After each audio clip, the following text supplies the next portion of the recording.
días. Agradecemos su asistencia a través de la plataforma de Facebook Live al ciclo de actividades Conversaciones desde el Colegio de Sinaloa, en esta ocasión con la conferencia La respuesta de la educación a los problemas de la seguridad y la justicia, a cargo del miembro del Colegio de Sinaloa, el maestro José Ángel Pescador Osuna, a quien damos una cordial bienvenida.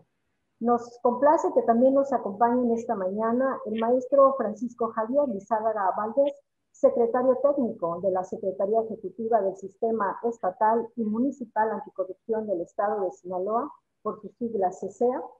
Nos acompaña también el maestro Elmer Mendoza, presidente del Colegio de Sinaloa. De forma virtual está con nosotros el embajador Enrique Jugar Urrea, presidente del Comité de Participación Ciudadana y del Comité Coordinador, así como del Sistema Estatal y Municipal Anticorrupción del Estado de Sinaloa. También recibimos al doctor Jesús Eligio Tirado Ramos, director de Vinculación Interinstitucional y Capacitación de la CESEA. Y para dar la bienvenida y que presente la semblanza del conferencista invitado, voy a ceder el uso de la voz al embajador Enrique Jugar Urrea, presidente del Comité de Participación Ciudadana y del Comité Coordinador y del propio CESEA. Adelante. Muchas gracias, buenos días a todos. Bienvenido, maestro, colega, amigo, y creo que le puedo decir cómplice también, pues nadie ha presentado tantos de mis libros como lo ha hecho José Ángel, con un gran éxito, con su facilidad de palabra y su personalidad tan atractiva.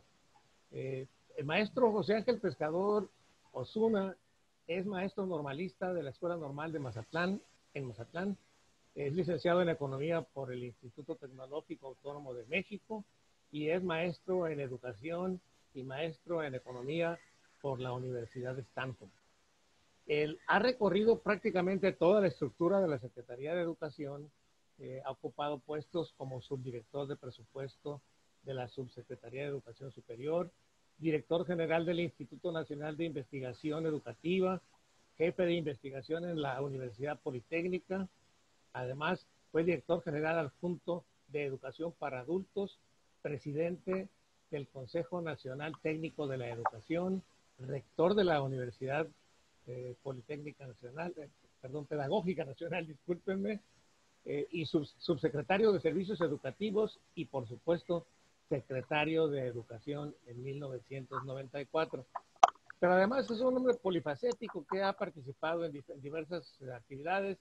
Fue diputado federal, fue presidente municipal del municipio de Mazatlán, fue cónsul general de México en Los Ángeles, California, y fue subsecretario de Población y Servicios Migratorios de la Secretaría de Gobernación. Es miembro del Colegio de Economistas y fue presidente, como miembro que es, del Colegio de Sinaloa.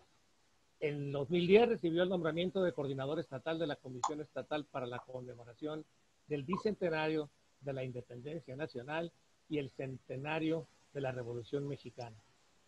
Su producción académica es rica y variada, no voy a entrar mucho en detalles porque esto sería ya interminable, solo para decir pues de que se trata de un académico reconocido, de un economista de mucho prestigio y sobre todo de un experto en cuestión de educación, como demuestra su largo recorrido por el ámbito correspondiente.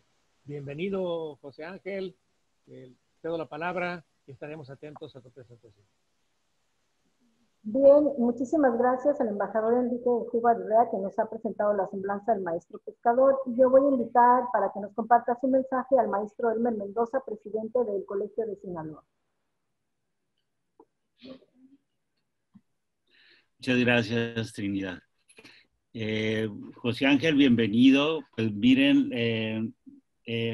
respuesta de la educación a los problemas de la corrupción, la seguridad y la justicia se llama la conferencia que va a impartir José Ángel Pescador.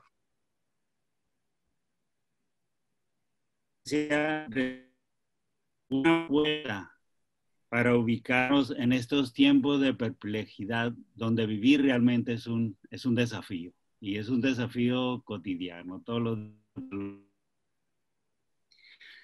La democracia concebida en Atenas en el siglo VI antes de Cristo primero fue Solón, pero después fue Clístenes, como Clístenes el que le dio como estructura, digamos.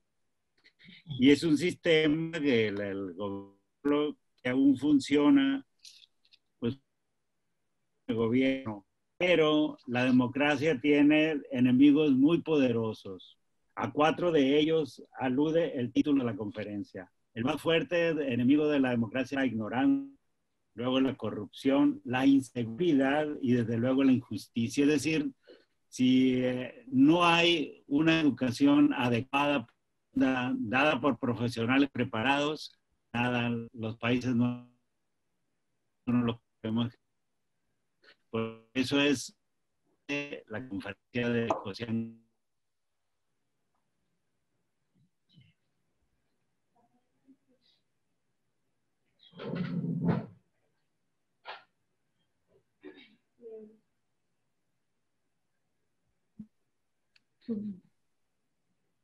Hola. Sí. No sé si me escucharon todo. Casi todo. Muy bien, pues bienvenido, José Ángel. Es un placer verte, es un placer verte bien más y aparte súper protegido por el líder que tienes atrás. Adelante. Exactamente. Más vale inspirarse en esas ideas. Bueno, voy a comenzar, Emel, si me lo permites, porque se estaba interrumpiendo tu mensaje, pero lo entendí perfectamente. Yo quiero, como se lo estaba expresando a nuestra secretaria general, la licenciada Zelaya, expresarte mi felicitación por este magnífico programa de los conversatorios, porque he tenido oportunidad de verlos y escucharlos casi todos, en algunos aprendiendo cosas, en otro recordando algunas ideas, pero creo que la combinación de estas pláticas de los especialistas y las conferencias que nosotros podamos ofrecer, como ayer la de Roberto Blancarte sobre laicidad, pues van a ser de mucha utilidad para todas las personas que se conecten a través de Facebook, a través de Zoom y cualquiera de los medios electrónicos que lo puedan hacer. Como lo dijiste muy bien, el tema que yo voy a tratar prácticamente plantea 4 problemas. Primero, el de la ignorancia, porque lo expresaste como precisamente la versión distinta de la educación, y luego la seguridad y la justicia. Yo quiero tratar un tema ligeramente porque ha identificado mucho a Sinaloa, que es el problema del narcotráfico, no para entrar a la búsqueda de soluciones ni tampoco para tratar de ofrecer recetas, sino porque voy a terminar esta conferencia exactamente a los 40 minutos con un mensaje que escribió en algún momento, tú lo conoces seguramente, Roberto Blancarte, sobre el valor sinaloense. Y arrancando desde ahí, lo que les puedo decir especialmente a las personas que nos acompañan del sistema anticorrupción, que este tema lo hemos tratado durante muchos años y de diferentes maneras. Yo tengo aquí un folleto, iba a presentar la conferencia con láminas, pero opté por este sistema para ahorrar tiempo. Pero tengo aquí folletos desde que se desarrolló el primer Congreso Internacional, era el nombre, Educación en Valores, aquí en Sinaloa. Mismos que se realizaron año tras año. Creo que tú participaste, Elmer, cuando yo también estuve aquí en Mazatlán. Y me pareció que la forma en que se discutían los temas era una forma muy alegre, eran muchachos muy jóvenes de bachillerato y de los primeros años de la licenciatura, pero al mismo tiempo me di cuenta que si no se profundizaba y se continuaba, como lo hicieron los diferentes congresos posteriores, se iban a desaparecer aquellas enseñanzas o preocupaciones que habíamos compartido inicialmente. Y vaya que estuvieron excelentes presentadores. Bueno, hoy reitero lo mismo. El tema de los valores en educación, que es el que nos ocupa para poder entender los problemas que yo incluí, es un tema muy complicado. Tan es así que en la circunstancia actual tiene una preocupación menor, tiene una atención diferente, obviamente provocado por la pandemia y la extensión del sistema de educación a distancia, pero también porque la ocupación de los profesores, el personal directivo y aún los padres de familia, que voy a insistir en eso, no ha sido precisamente la de la internalización de valores, especialmente cuando van orientados a asuntos tan delicados como la seguridad y la justicia. ¿Por qué digo esto? Porque, bueno, ya sabemos que, de acuerdo con la información oficial, pues un gran porcentaje de los estudiantes están efectivamente asistiendo a su computadora, a su teléfono celular, a la televisión, a la radio y a cualquier otro medio donde puedan escuchar los programas en la educación básica de Aprende la Escuela, que son ya dos versiones, pero también en lo que de alguna manera la educación media superior ha desarrollado a través de los libros sobre competencias, especialmente en este tema, la educación media superior, perdón, y también lo que las universidades están haciendo en este asunto. Hace años, alguien dijo, un distinguido jurista mexicano, que era muy importante que las universidades participaran dentro de esta preocupación por la enseñanza de los valores, porque son precisamente los académicos, los intelectuales, lo que tienen la mayor formación. Por ejemplo, lo que acabas de mencionar ahorita, Elmer, sobre el origen de la democracia. Bueno, yo siempre he dicho, y tengo muchos artículos sobre eso, que ahí debe comenzar la democracia, en el salón de clase, y uno de los valores fundamentales, pues es precisamente la tolerancia, que parece que a nosotros se nos da con más dificultad que en otras sociedades, pero que hemos avanzado bastante en ese sentido.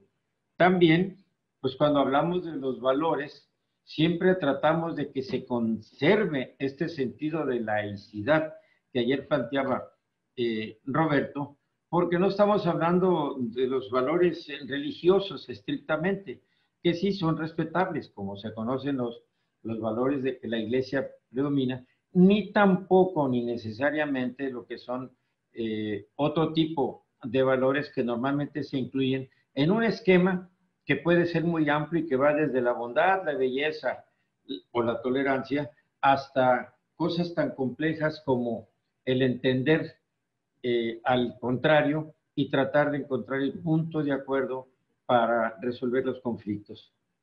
Sin embargo, se está haciendo, y lo que quiero insistir es que si se hace y se ha insistido, ¿qué es lo que ha fallado? ¿Por qué seguimos teniendo problemas tan graves de seguridad y de administración de justicia? Bueno, es muy claro.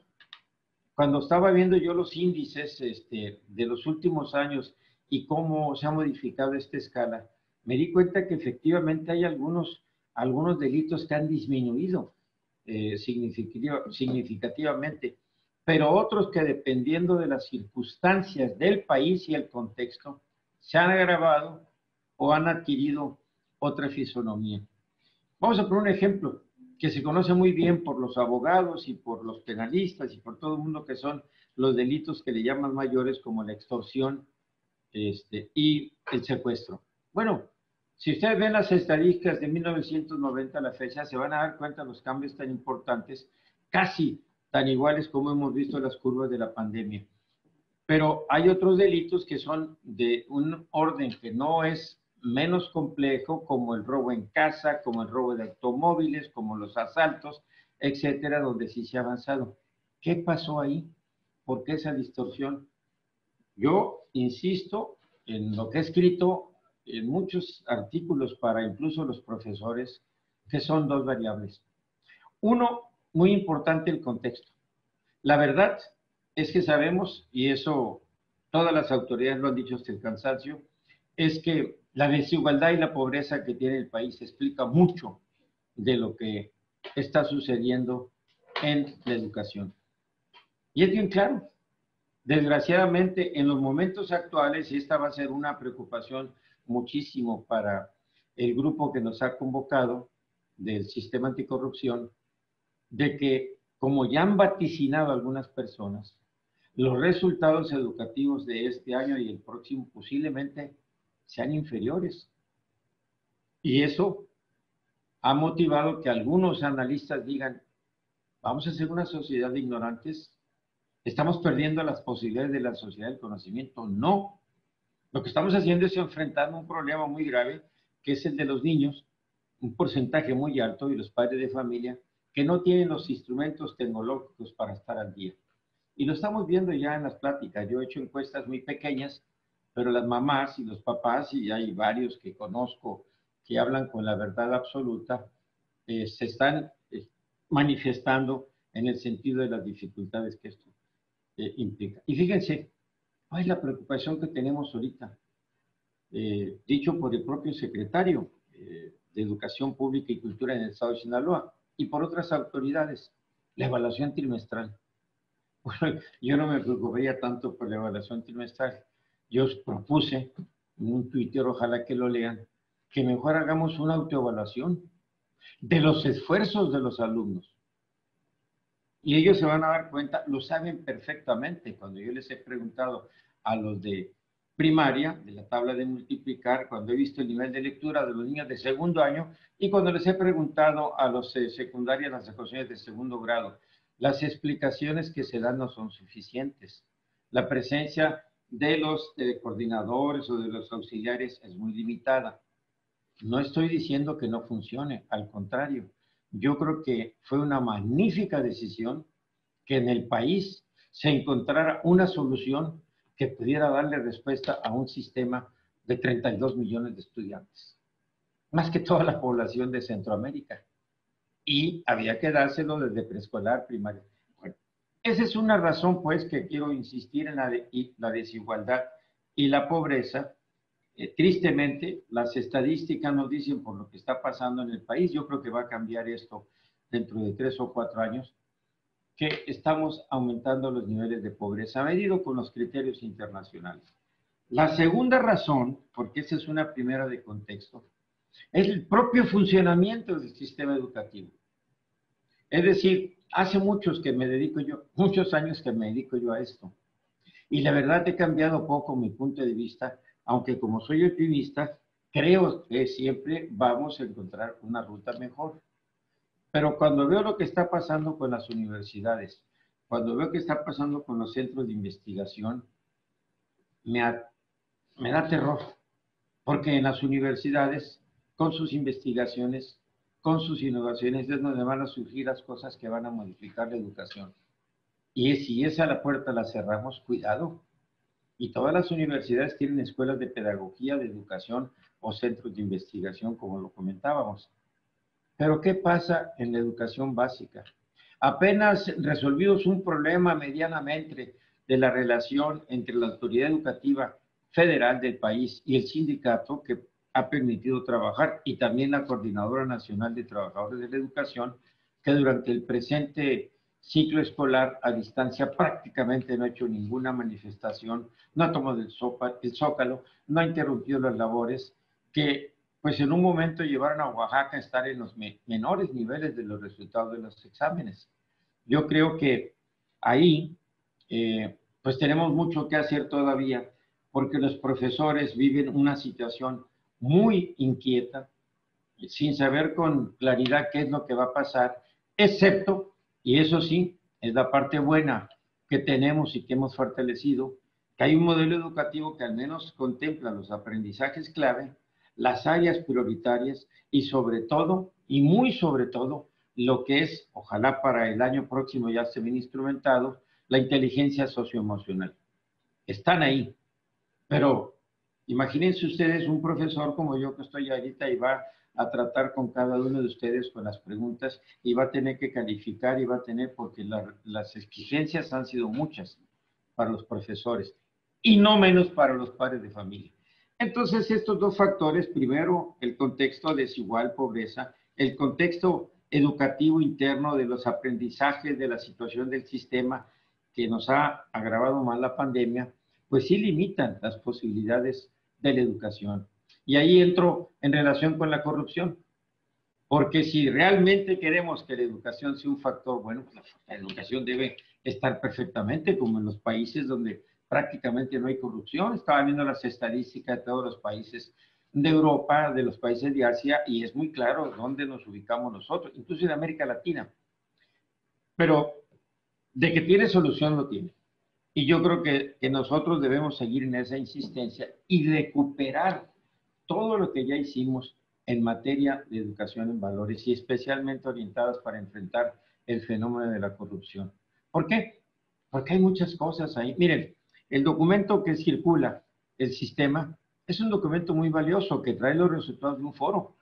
Yo hubiera, lo decía, respondido a la pregunta, ¿sirve la educación para enfrentar la corrupción? Sí, en la medida que resolvamos todos los problemas que dijeron los encuestados. Ahí están. Nada más que los encuestados les falta conocer cuáles son los problemas de financiamiento de la educación, cuáles son los problemas de capacitación y profesionalización de los maestros. Y esto me lleva a un tema que me liga con la seguridad y con la administración de justicia. Si ustedes les preguntan en este momento cuál es el problema más serio que enfrenta la seguridad, obviamente que tenemos en mente los delitos, tenemos obviamente los problemas que ya conocemos, pero un delito que parece que se convirtió como en endémico con nosotros es el de las drogas, el del narcotráfico y la forma que ha llegado a los jóvenes. Yo tenía algunas láminas, tengo el límite de tiempo, pero donde se veía claramente cómo estaba México en este contexto, y hay revistas especializadas y el propio Consejo de Seguridad que nos ha dado información de cómo se encuentran los cárteles. Hay una revista que yo vi donde se identifican 10 cárteles, algunos extinguidos, otros todavía existentes, pero todavía se habla de los cárteles o carteles y la presencia que tienen. Eso tiene mucho que ver, por cierto, con todo lo que está pasando en estos momentos entre relación México-Estados Unidos, pero ese es un tema que no tiene que ver con nosotros. Yo lo único que quiero decir es que ese es uno de los problemas que se debe atacar desde un principio. Ahí les va una anécdota muy interesante. Una señora llega al doctor y dice, doctor, mi niño, ¿qué hago? Fíjese que quiero que lea y todo. Así, el niño tiene 2 años y le dice, ¿qué edad tiene su hijo, señora? 2 años. No, ya se le pasó el tiempo. Para que pueda aprender, para que pueda internalizar, aquellas normas comienzan desde agarrar la mamila, tomar la cuchara, comportarse apropiadamente. Y en los padres de familia está precisamente también esa condición. Esto lo digo rápidamente porque, pues, ¿cómo está el problema de las drogas, del narcomenudeo y todo? Hemos tenido éxito, por supuesto, pero ¿qué se requiere? Sobre todo, además de los cuerpos policíacos, además de las leyes. Aquí tengo todas las leyes que se han modificado. En esta administración ha habido modificaciones muy importantes, pero no es suficiente, porque lo más importante han sido los servicios de inteligencia. Desde hace varios años ya se contemplaba la posibilidad que tuviéramos mejor integración en los servicios de inteligencia, la coordinación entre todas las entidades, que parece que finalmente se dio después de varios años, insisto, y que es lo que ha permitido que se tenga el éxito ahora en el enfrentamiento de estas bandas de delincuencia organizada, sea narcotráfico, ¿no? Si ustedes ven el panorama en términos de lo que se está discutiendo en la Administración de Justicia, bueno, estamos partiendo de resultados que han sido generados precisamente por instancias que a veces uno ni siquiera toma en cuenta, como es la cuenta pública.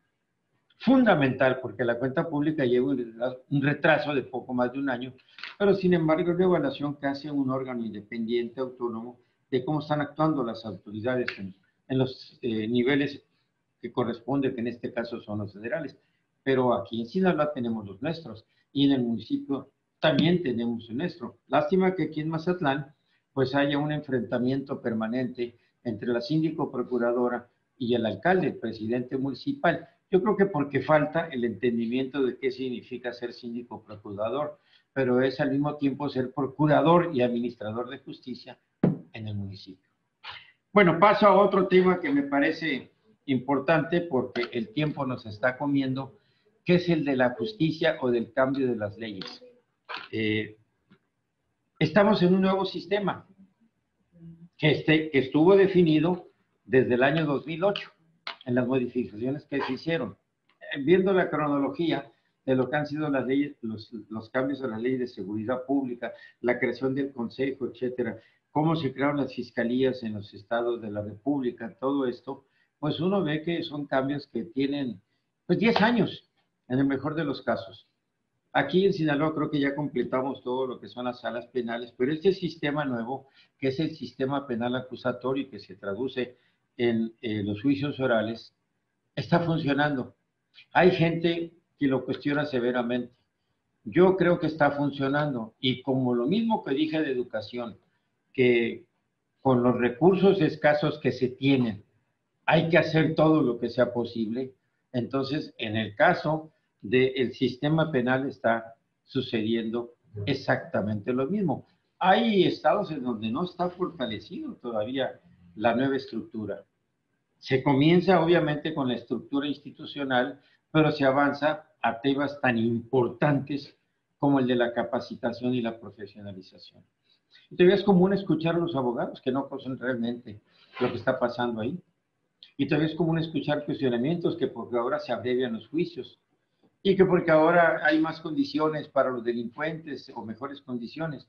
Bueno, la verdad que yo estuve por otras razones, no enjuiciado, pero sí viendo precisamente como testigo una sala penal y me parece que pues avanzamos muchísimo con respecto a lo que anteriormente teníamos.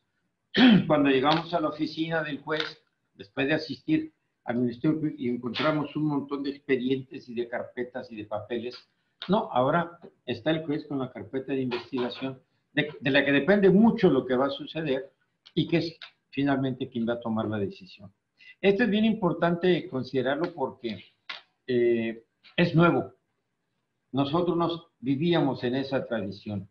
Miren, hay los textos que tenemos de cómo se enseñaba el civismo y el respeto a la legalidad a principios del siglo pasado, prácticamente pues definían ya el sistema que nosotros tenemos o tuvimos hasta hace algunos años. ¿Qué quiere decir esto?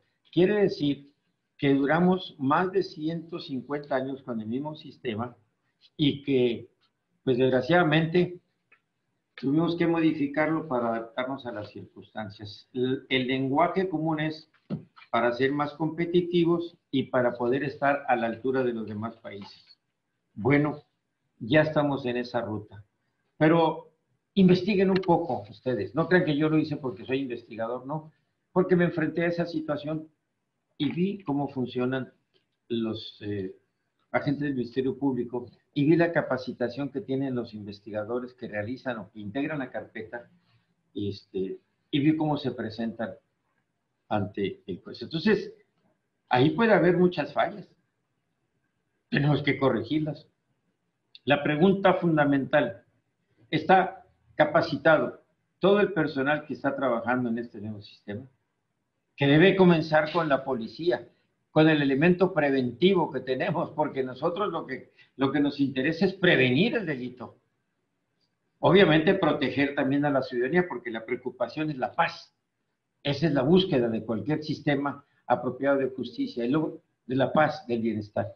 Bueno, cuando uno ve las declaraciones de las gentes que están en esto, se da cuenta que todavía falta mucho. Esta es otra de las tareas que creo que van a quedar también para el sistema anticorrupción.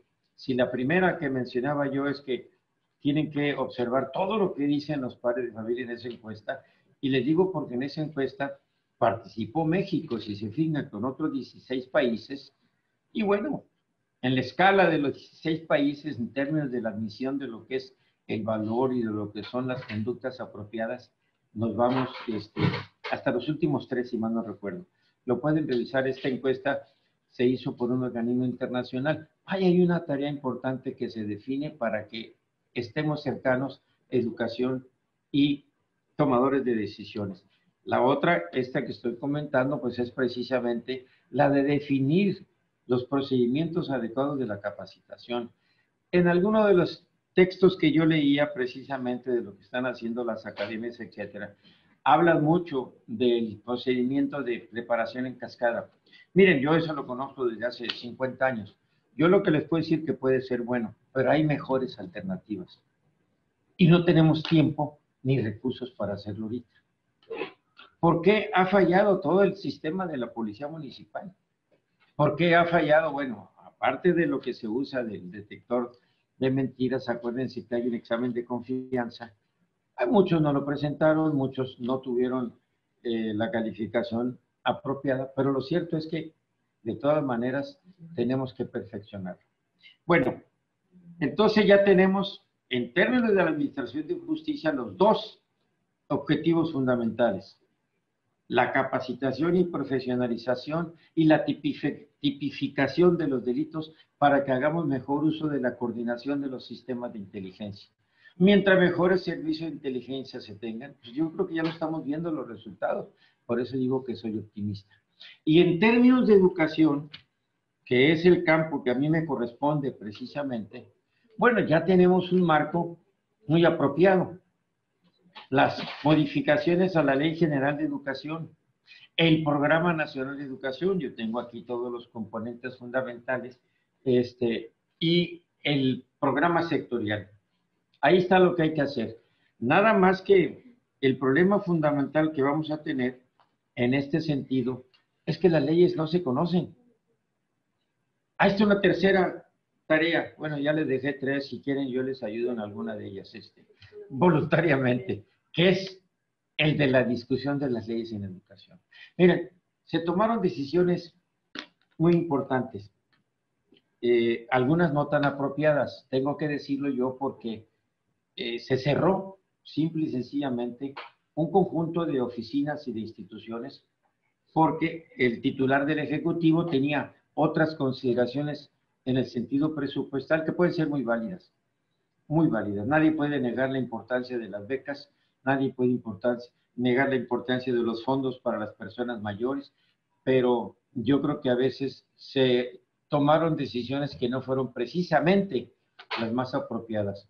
Una fue el cierre del Instituto Nacional para la Evaluación Educativa. No tengo tiempo de leer un documento que prepararon más de 500 investigadores, casi todos los que hay en el país, integrados al Consejo Mexicano de Investigación, donde pedía que no se cerrara. Puede que aquí esté hablando yo por haber sido afectado. No, de ninguna manera, porque he estado en el sistema educativo más de 50 años. Pero si nosotros viéramos ahorita los documentos que prepararon ahí, hay sobre violencia en las escuelas, hay sobre problemas asociados a los padres de familia que inciden sobre el aprendizaje, hay sobre las condiciones de las escuelas, hay sobre el tamaño de las escuelas, tamaños de los grupos, lo que ustedes quieran imaginar, claro, en una primera etapa porque el instituto vivió solamente 12 años, pero debió haber continuado. Y este consejo nuevo que se creó, pues está comenzando y la verdad con cosas muy elementales.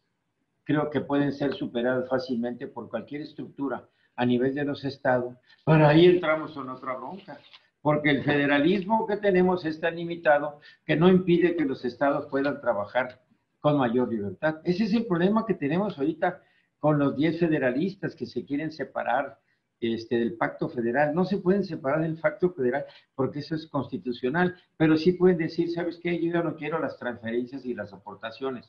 Va a ser muy difícil porque representan casi el 30-40% del gasto federal. Y van a ver que a la larga, si es que tomamos los principios de la base para resolver conflictos, que tenemos una propuesta en ese sentido, pues entonces van a sentarse a la mesa, van a discutir, van a ver los programas, porque realmente algunos recortes o limitaciones presupuestales han sido muy poco justificables. Yo no digo que no sea justificable después de lo que pasó en la guardería ABC, ni tampoco digo que no sea justificable en una cantidad de centros de desarrollo infantil que lo manejaban como negocios o patrimonio familiar. No, pero hay muchas instituciones que realmente no debieron haber sido incluidos en esa separación de los fideicomisos, y esto lo toco porque es un problema serio que afecta al sistema educativo, que es el financiamiento. En ese sentido, pues yo lo que recomiendo es que voy a cambiar la moneda para el sistema anticorrupción. Vamos a volvernos, yo me ofrezco a trabajar conjuntamente con ellos y el colegio incluso está de acuerdo y me autoriza para ver qué es lo que tenemos que difundir y divulgar en materia de las leyes, en materia de la Ley General de Educación, en materia del programa nacional, en materia del programa sectorial y lo que está pasando.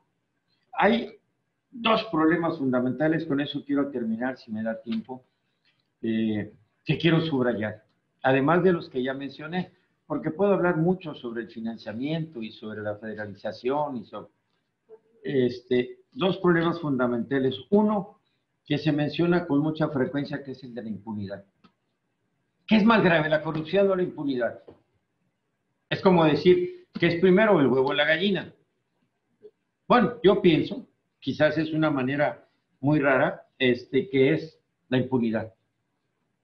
Y es histórica. Ahorita que Elmer hablaba del origen de la democracia, yo recordaba también las discusiones de Platón y cómo en aquella ciudad tan hermosa, en la polis griega, se generaron esas ideas, pero que luego dieron lugar a un imperio gigantesco que tenía, dice algún autor, como un lago de recreación el Mediterráneo, porque acuérdense hasta dónde se extendía el imperio romano, desde la península ahí, llegando hasta Grecia, llegando con los hispanos allá en Iberia, llegando hasta los ingleses, llegando hasta los francos. Ese era el tamaño. Bueno, se convirtió en un imperio y las ideas fundamentales de la democracia comenzaron allá en Atenas. Pero lo mismo nos está pasando a nosotros en el mundo contemporáneo. Fíjense la realidad que vivimos hoy en día. Por ahí lo vi en un programa de televisión. Terremotos, sequías, huracanes, glaciares que se derriten, incendios como el reciente de los Estados Unidos. ¿Qué está pasando? Bueno, una preocupación fundamental que ahora está dentro de los programas de seguridad, por cierto, porque la seguridad es la pública, yo hablé de eso un poquito, pero también hay una seguridad nacional y también hay una seguridad social. Pero en términos de la seguridad nacional, pues están esta serie de fenómenos que parece que están cambiando el destino del mundo. En educación, creo que es menos problemática la situación de las faltas que se cometen. Se ha avanzado mucho, se ha regularizado mucho la condición. Falta pagar mejores salarios a los profesores. Eso definitivamente tiene que ser, y no escucho mucho en el diccionario del presupuesto que se haya discutido eso. Pero si yo digo que la impunidad es un problema serio es porque alguien tiene que tolerar la impunidad. Pero el otro grave problema, señores que me están escuchando, señoras, todos, es el de la simulación. Grave. Nos hemos vuelto simuladores en todo. Y esto abarca a los académicos, abarca a los profesionistas, y la simulación es mucho más grave. Es la base de la mentira, sí, pero puede ser una base sencilla y puede ser una base muy compleja. De manera tal que si nosotros entendemos bien estas dos cosas, vamos a conocer mejor el esquema de los valores que proponen todos los autores. Hay un autor francés, Somerville, que escribió un libro sobre las pequeñas virtudes. A mí me parece que ese libro debería de conocerse ampliamente. Pero hay otro más bonito, elaborado con la decencia de un revolucionario como fue Morelos, que se llama Los sentimientos de la nación. Hay que revisarlo. No crean que soy apologético del régimen, simple y sencillamente porque los sentimientos de la nación los utilizo desde hace muchos años, junto con un texto que se llama Los primeros hombres, para que los estudiantes de bachillerato sepan identificar aquellos valores de prudencia, de tolerancia, de decencia, de honestidad, etcétera, y se trabaje, como decía alguien ayer, con honor, con honestidad y con... se me olvidó la tercera. Pero creo que tenemos ahí, en algún momento que me digan, podemos platicarles y les pongo yo el libro de las pequeñas virtudes de Somerville. ¿Por qué? Porque lo difundió la Secretaría de Educación Pública en miles de ejemplares. Luego ponemos el libro de valores que la propia Secretaría también elaboró para los niños de educación básica. Excelentes, con ejemplos. Sí, pero en un país donde se tiran 100,000 ejemplares, discúlpenme, pues es la mitad de los libros que tiran en Cuba. Y eso lo sabe muy bien Elmer, de libros de lectura general. 100,000 para un marco para un mundo que tiene solamente en educación primaria 14.5 millones de estudiantes y otros 7 casi en la secundaria, es muy poco. Entonces, en otra ocasión, porque creo que ya se me venció el tiempo, lo que vamos a hacer es platicar cómo podemos hacer más pequeño o más pequeños los sistemas, como el estatal.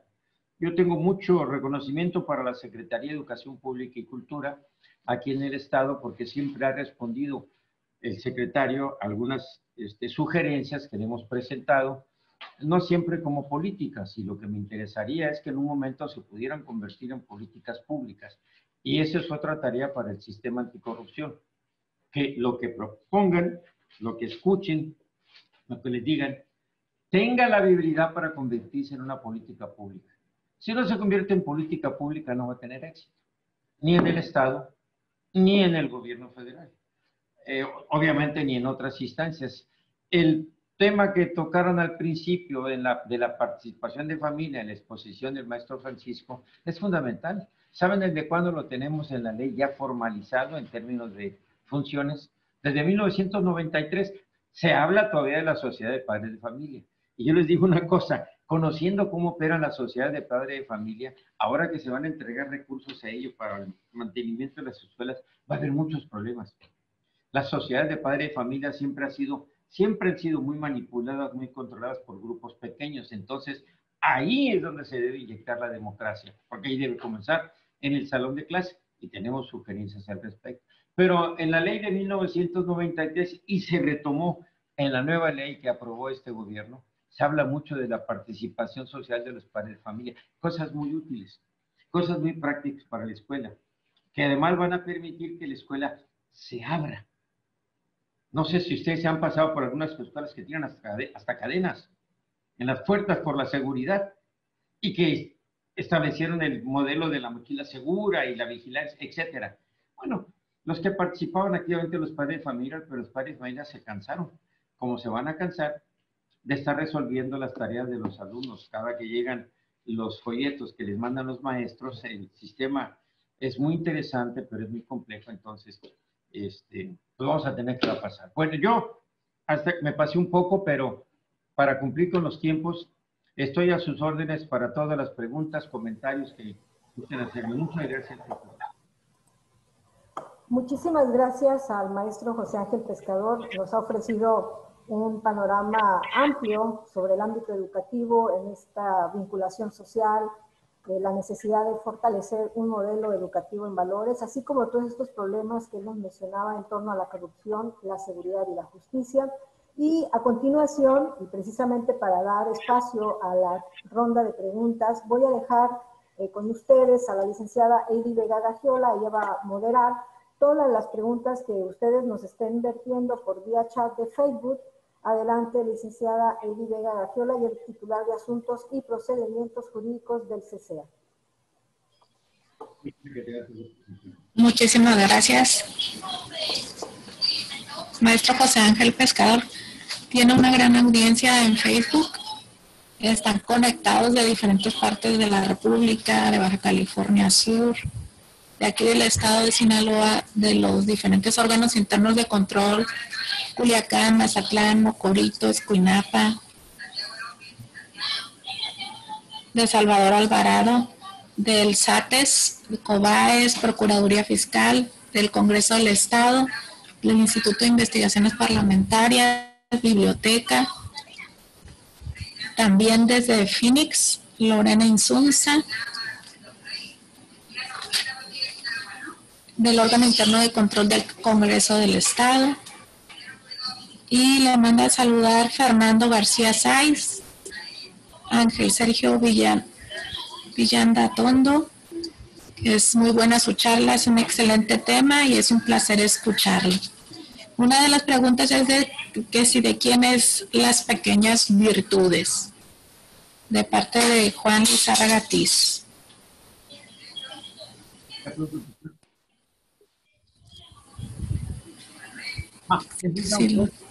Sí. Que lo escribió hace varios años y la Secretaría de Educación Pública decidió traducirlo al español y difundirlo a un grupo muy importante de maestros. Pero yo de la Juan Tiznado, que lo conozco perfectamente, que luego le doy la referencia completa a la versión original en español. No le doy el libro, se llama Las pequeñas grandes culturas. Okay. Muchas gracias, maestro. Se lo felicita desde Lota. Aquí dimos un poquito de tiempo para ver si se animan a hacer alguna pregunta, pero los comentarios son positivos siempre. Agradecen su participación y que se repita, solicita. No, yo encantado, ojalá que hubiera la oportunidad. Yo tengo mis observaciones muy críticas sobre este sistema que ahora se está utilizando, pero tengo que reconocer que es el del futuro. Ya todo va a ser... Bueno, algo que me olvidó mencionar. Una cosa muy importante que los maestros han ahora dominado un poco más es precisamente el uso de estas máquinas. Y lo han hecho por su cuenta, como muchas gentes que han aprendido el cómputo. Ahora lo que falta es aprender esa base que ya tienen para que se perfeccione. Pero sí tengo que reconocerlo, y por eso, pues mientras más teléfonos celulares, y no para oír música ni artistas, y mientras más computadoras o laptops haya, mucho mejor. Tenemos una pregunta. De acuerdo al presupuesto aprobado para 2021, ¿cuál es su análisis sobre la educación normal? ¿Es posible fortalecer la educación con un menor presupuesto? De parte de Isaac Corral. No, definitivamente no, Isaac. Mire, yo he revisado las estadísticas presupuestales para educación y le tengo que dar una noticia muy desagradable. Desde hace varios años, muchos, no pocos, me tocó a mí estar también en la educación normal, cuando ustedes se enteren por...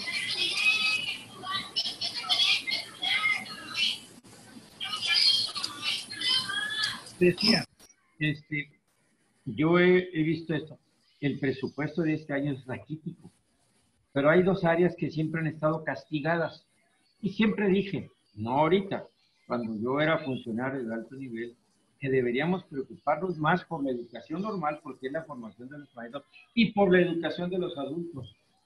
Bueno, aquí en Sinaloa afortunadamente ya superamos el nivel de analfabetismo para que un estado se considere como alfabetizado.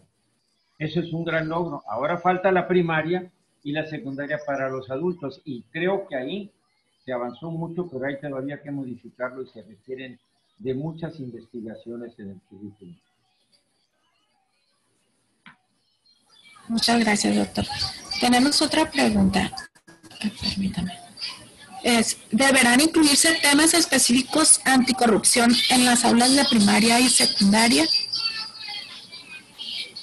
Es que no escucho porque hay mucho, ¿de verdad que? ¿Deberán incluirse temas específicos anticorrupción? Por supuesto. Yo siempre pongo muchos ejemplos cuando voy a dar conferencias a los maestros de primaria. Y les pido, a ver, niños, levanten la mano, por favor, a los de quinto, sexto, y levantan el brazo. Dígame, todos aquellos que llegaron puntuales y no tuvieron problemas. Ya bajó un poquito. Todos aquellos que llegaron corriendo porque su papá, varios levantan. Les voy a hacer una pregunta, pero quiero que me respondan con la verdad. ¿Se pasó el semáforo en algún momento su mamá o su papá? Eso es lo más común. Y entonces, cuando sacaba los porcentajes, digo, hay que comenzar por decirles a los papás. Yo lo hice, ¿eh? Yo en algunos momentos como subsecretario en el DF me fui a las escuelas, porque cuando va usted a dejar a los niños, no sé si tenga niños pequeños en la escuela, pero la mamá se pone enfrente, creo que aquí tengo algunos cercanos, de la escuela, a veces en segunda y en tercera fila obstruyendo el tráfico. Ya en la Ciudad de México se ha regularizado esto, pero ahí hay un acto de corrupción. ¿Por qué? Porque cometió una falta y no lo reconoció. Y lo que exige precisamente el tratamiento de la corrupción, pues es la decencia y la honestidad. Y entonces, la otra, ahí le va la más común. Ojalá que ya se haya desterrado, pero el niño se va, sobre todo en clases sociales altas, como lo han hecho ahora a Orlando, a Disneyland, van protegidos casi como bomberos, pero llegan tarde una semana, no se incorporaron al sistema, porque ahí hay que incorporarse muy temprano, los que tienen su computadora. Y entonces, al rato, la mamá va a la sesión de los padres y familia, le lleva una cartita al maestro y le lleva un pequeño regalo. Un llavero que trajo de Orlando. Y entonces, bueno, pues esos son tan elementales, un acto de corrupción. Bueno, hay más complejos. Hay niños que se dan cuenta porque conocen y saben cuando se manejan inapropiadamente las cuotas de los padres de familia. Todavía siguen operando en las escuelas básicas y a mí me sorprende que todavía exista la forma de vender alimentos por parte de un profesor. Y es un maestro, normalmente el que se hace responsable, y entonces empiezan las rebatingas. Y dígame usted si no conoce escuelas donde los padres de familia estén discutiendo o estén pidiendo la salida, a veces con la complicidad del sindicato. El sindicato ha corregido mucho sus procedimientos, pero no crea que todos, ¿eh? De lo que era hace 20 años a hoy y de lo que han sido los últimos 10 años, la verdad que sí, es una gran ganancia, por eso soy tan optimista, pero falta todavía, falta, y yo digo, son 3 ejemplos que cito nada más de cómo los ven los niños en la escuela, o el que hace trampa con las tareas. Todos esos son ejemplos y son muchos. Muy bien. Otro comentario de parte de Cristian Correa. ¿Cómo se va a vigilar el gasto por parte de los padres de familia si van a contratar a los mismos padres para hacer reparaciones en las escuelas? Al hacer una propuesta de este tipo se debió prevenir esta situación. Tiene mucha razón. Fíjense muy bien lo que ha pasado con los programas que ya conocen. Bueno, ahorita en materia educativa tenemos Aprende en Casa 1 y 2. Ya va a terminar. Yo creo que la evaluación, yo hubiera aprobado a todos. Les hubiera puesto una calificación para que se sintieran no que están reprobados, porque hacerle sentir a un niño que está reprobado es lo peor que hay, y más en la primaria. Todos están, ahora, el que quiera mejor calificación, que presente otro examen que tenemos. Hay tiempo para que los técnicos que tienen la secretaria preparen otro tipo de examen, y si no, que revisen todo lo que hay en las pruebas. Pero en esos programas hay esa preocupación muy pedagógica, didáctica. Cuando llega el programa de la Escuela Digna, los mismos padres decían, pero no sé si usted conozca o conozcan todos los demás, lo que ha sido el programa que fue muy exitoso para ciertos propósitos, que es el de las escuelas de calidad, ya desapareció. Bueno, como muchos programas que desaparecen, como quieren desaparecer ahora las escuelas de tiempo completo, lo cual me parece, otra vez, no se generalice. Es como cuando nos llaman a todos los funcionarios del pasado conservadores, neoliberales. No, hombre, son juicios muy ligeros. Hágalos quien los haga. Yo no soy neoliberal. Me daría gusto quizás, ni soy conservador porque fui educado de otra manera, pero bueno, ahora ponga a todos los funcionarios públicos, o como dicen de las secretarías, conozco una, CEDESOL, la SEDAF, se van todo este personal. Bueno, en las escuelas pasó algo muy interesante. No sé si conozcan el programa de escuelas de calidad, pero ahí lo que sucedió fue que llegaban los recursos, se hacía un proyecto. Aquí está el proyecto, ¿qué queremos? Queremos capacitar, queremos que todos los profesores vayan a... ¿Y qué hacían? Llegaba el dinero y lo aprovechaban los profesores, el director, el subdirector.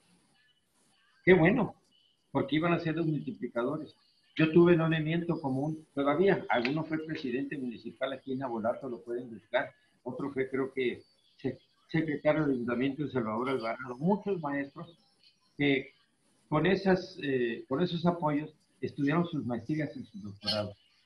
Ahí se manejó bien, aunque lo aprovecharon sobre todo los grupos más cercanos. En los padres de familia no sucede eso. Se agarran como pretexto. Entonces, si van a ser los propios padres de familia los que van a poner al tesorero, al secretario, al presidente, y no al director, yo creo que las cosas pueden funcionar mejor. Hay estados en los que esos asuntos son de una solución más simple y otros en los que es mucho más compleja.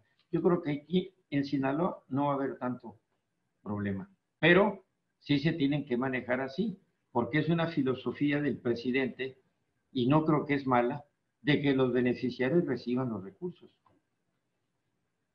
Bien. Muy bien.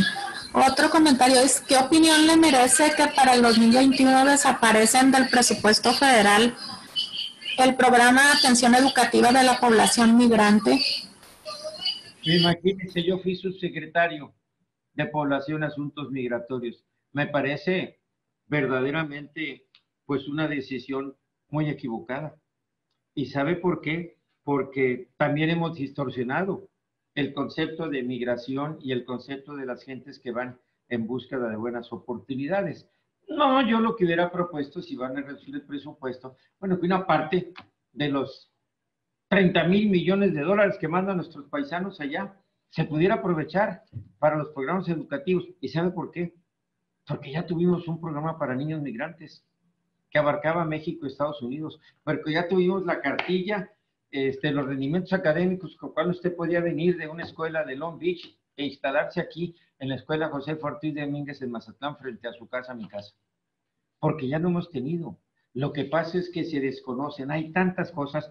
Usted ha oído hablar al presidente de la moral republicana. Bueno, era la forma en que se definía todo lo que es el enfoque de la reforma, es precisamente por los hombres, abogados liberales, que tenían una idea muy clara del laicismo.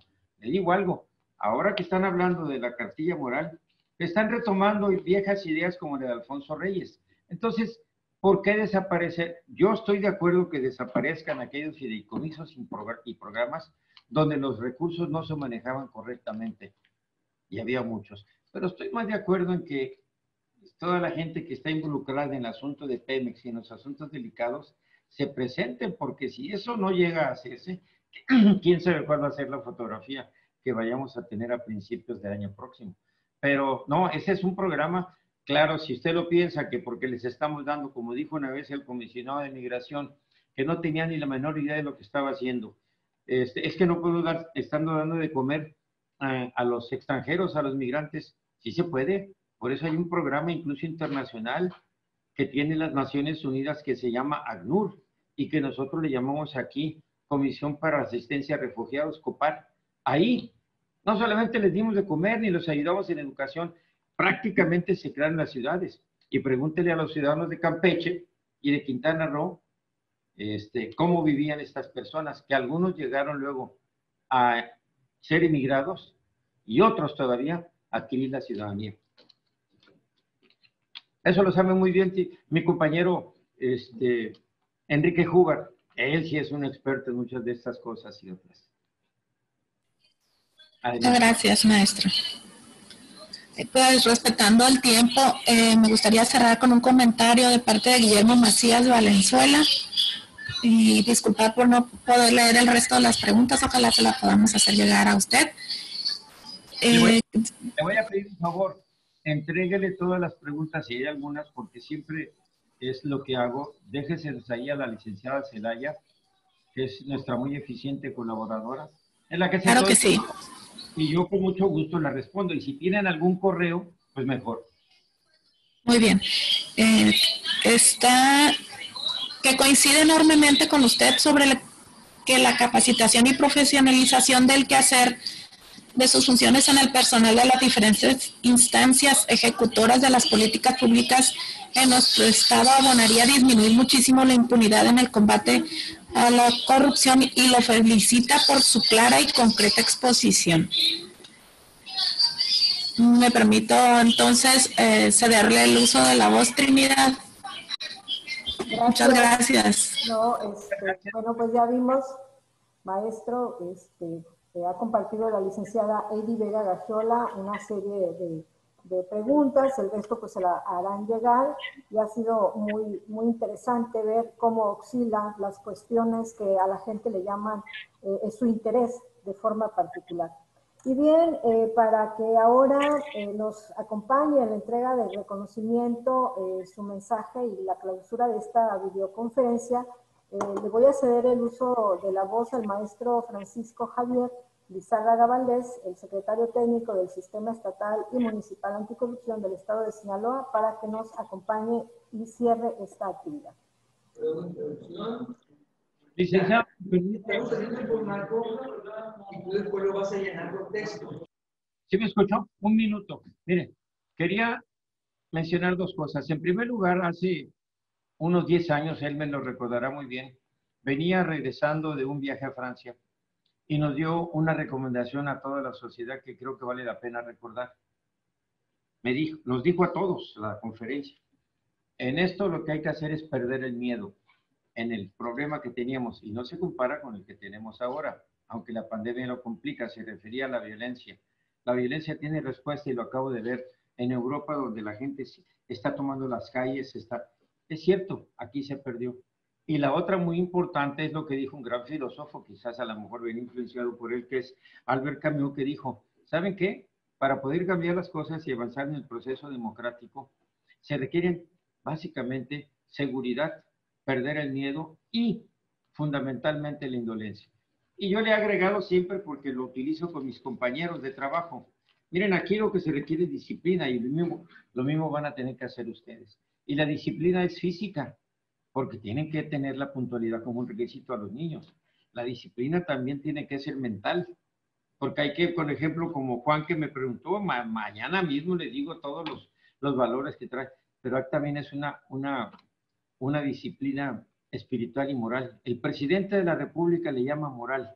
Yo creo que valdría la pena que en algún momento tuviéramos una discusión más abierta, pero con las limitaciones tecnológicas, pero con eso quería terminar, especialmente recordando aquel mensaje que nos dio el MER. Hay que quitarse el miedo. Bueno, muchas gracias. Ahora sí. Pues, profesor José Ángel Pescador Osuna, ha sido muy grato para los integrantes del Sistema Estatal y Municipal Anticorrupción escuchar desde su enfoque todas las recomendaciones, así como las tareas que nos ha dejado. Quiero comentarle que una forma que hemos decidido aprovechar este tipo de acercamientos con el Colegio de Sinaloa, institución que le da cabida a la intelectualidad sinaloense de las diversas disciplinas, y que ahorita pues está al frente un escritor como es Elmer Mendoza, que tiene una obra literaria interesante. Ahorita usted tocó el tema de la cultura del narcotráfico como una barrera que impide que avancen muchos temas, y sobre todo que tocó la parte de los valores, que es toral para poder avanzar en la promoción de cambios en las actitudes, en los comportamientos desde la educación básica, para poder incidir en el comportamiento y obviamente poder tener mediciones en donde podamos estar verificando si lo que se está haciendo en su momento incide en aquellas variables como la impunidad, la parte de la delincuencia, los índices de inseguridad, etcétera, etcétera, y que usted también tocó.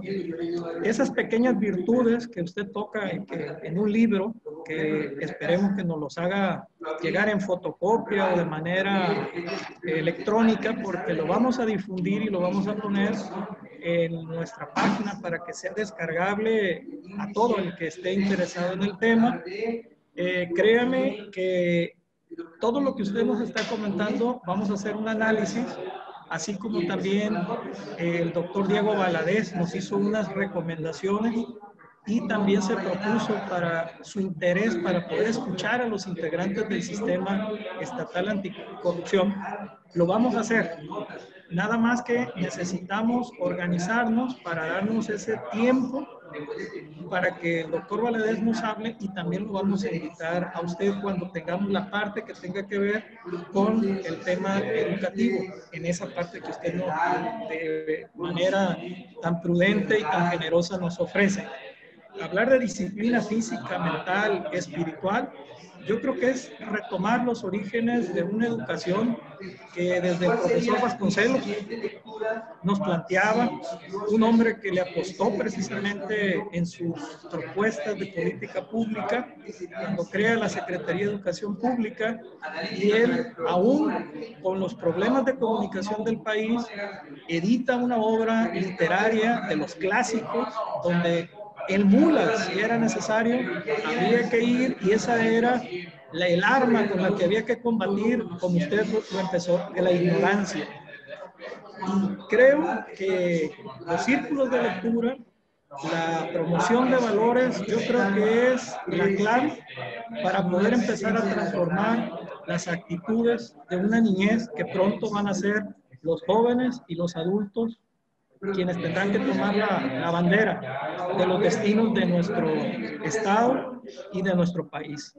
En ese sentido, pues yo le agradezco bastante al Colegio de Sinaloa, a la licenciada Concepción, a Trinidad, al profesor, al maestro Elmer Mendoza y a usted, profesor José Ángel Pescador Osuna, por habernos dado la oportunidad de escucharlo y esperamos siempre contar con su presencia y pronto lo vamos a estar contactando. Eso tenga la certeza. También le agradezco aquí a su amigo Enrique Cuba Urrea el haber aceptado acompañarnos y sé de la amistad que los une y de toda una serie de cosas que el embajador Enrique nos ha comentado en lo corto sobre su relación con usted. Créame que fue un placer escucharlo y le agradezco en nombre de la Secretaría Ejecutiva su participación y del Comité Coordinador del Sistema Estatal y Municipal Anticorrupción. Muchísimas gracias, profesor. Díganle, Enrique, que falta de presentar su libro Diplomata. Tiene razón. Lo va a presentar mi amigo José Ángel, ciertamente. Sí, hace rato que está pendiente. Sí, tiene razón. Y luego, nos retrasó todo. Ayer que estuvo Elmer en la presentación, no sé si de Roberto de alguien, dijo, a ver, está todavía Elmer ahí, que Sinaloa tenía 2 millones de habitantes. No, Elmer, son casi 3 millones. Y en 2 ocasiones dijiste 2 millones y me quedé sorprendido. Dije, ah, caray, vamos resolviendo el problema de la sobrepoblación. Es por la pandemia. Pues muchas gracias, José Ángel. Muchas gracias. Muchas gracias a ustedes para servirles. Todavía no me puedo mover fácilmente, pero aquí estamos a las órdenes. Y le voy a decir aquí al sistema que a mí me gustaría, por ejemplo, que estuviéramos en una especie, no sé si se pueda, creo que ahí en el colegio tenemos los instrumentos, una especie de foro, porque yo en 3 o 4 ocasiones, hace mucho, estaba no contigo más que en la presentación, pero lo podemos hacer. Este es un tema fundamental y muy difícil. Pues muchas gracias, José Ángel. Enrique, embajador Hubar, muchas gracias. Francisco, muchas gracias. Y a toda tu gente ahí. José Ángel, muchas gracias. Gracias a todos. Hasta luego.